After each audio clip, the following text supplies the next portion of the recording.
Hi again, first graders. Mrs. Vickers and Cohen here.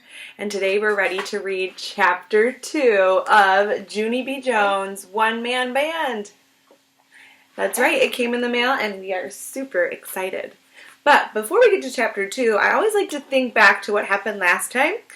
And so Chapter 1, remember, was called Kicking the Cow. And the setting of the story was Junie B. at school writing in her journal. But as she wrote in her journal, we were taken to a different setting, which was in her backyard practicing for the kickball tournament. The talking characters we met in the story were, of course, Junie, her mom, and her classmate, who doesn't seem very kind, and her name is May. Oops, the problem for Junie was that when her ball went over the fence, she tried to find something else to kick. And what she found to kick didn't actually resolve the problem at all.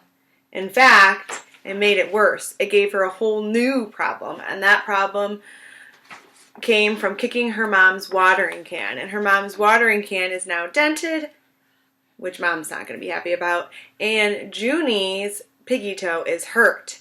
So now she has a new problem to resolve. How is she going to do it? Well, she decides, as far as the watering can goes, that she's going to tell the truth to her mom. And her mom helps her to resolve the problem of her hurting piggy toe by letting her wear sandals to school. Now, her piggy toe is not all the way better yet, so I don't think we have yet a solution, but we'll see if maybe something happens in Chapter 2. All right, here we go. Ready? Now, Chapter 1 was Kicking the Cow. Chapter 2 is called More Piggy Problems.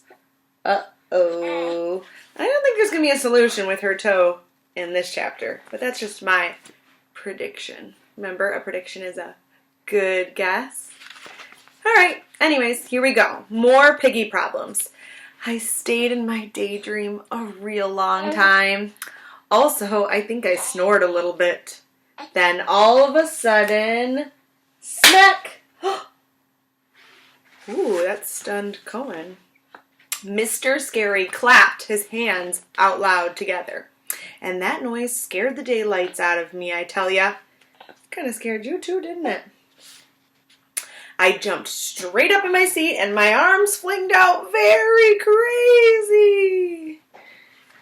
Then my hand knocked into my dictionary and, oh no, that heavy book went right over the edge of my desk and it landed on my sore toe. Ow! I shouted real loud. Ow, ow, ow! I reached for my foot and I started to cry. Mr. Scary came running back to me. Then he quick sent Herbert to the school nurse to get some ice. And hooray for Herbert, because he brought that woman back with him. Her name is Mrs. Weller. I know her from previous accidents. Mrs. Weller gave me some tissues and she put an ice bag on my piggy toe. It felt heavy and soggy on that poor guy. Sore guy it says. I pulled my foot away, but she pulled it right back again. Please, Junie B., said Mrs. Weller. If you just keep the ice on your toe, it will start to feel better, I promise. No, it won't, Mrs. Weller, I said. I know it won't, 'cause Mother already put ice on that same toe yesterday. But today, it still hurt, and that's how come I had to wear sandals to school. Oh, dear, she said. You mean this poor toe was already injured before you came to school today? I did a sniffle. Yes, I said, it was injured a real lot, Mrs. Weller, on account of yesterday. I kicked a cow, and that thing was solid as a rock, I tell you. Mrs. Weller's face went funny.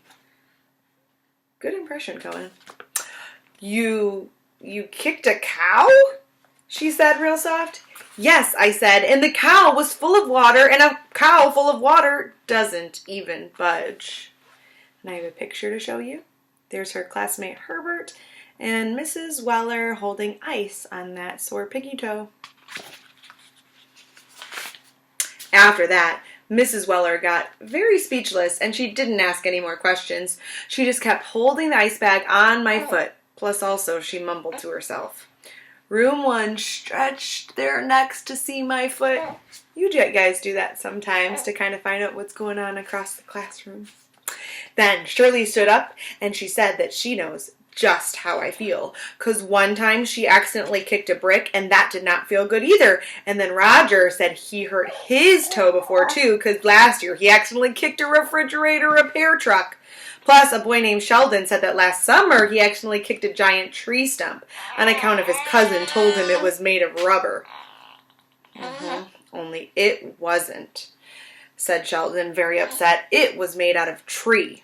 And so all of my toes got their heads bashed in. After that, Sheldon put his foot up on his desk to show us. Ew. Mr. Scary held up his hand. No, Sheldon, please. That's really not necessary, he said. But Sheldon, quick, yanked off his shoe and his sock, and he raised his piggies way high in the air. See, everybody? See the baby one? It still has a little red knob on the side of it. See? Just then, Sheldon tipped his chair back on 2 legs so he could raise his foot even higher. Only too bad for him. I bet the boys and girls in my class can predict what happens because I'm always saying to put our chairs on the ground. Let's see. Because quick as a blink, his chair legs slided out from underneath him. And boom! He went crashing into the aisle, and his forehead got a knob on it, just like his baby toe. Mrs. Weller, quick, grabbed the ice bag from my foot, and she put it on Sheldon's head. She said he needed to come to the office with her right away. Only wait till you hear this. Sheldon didn't even cry.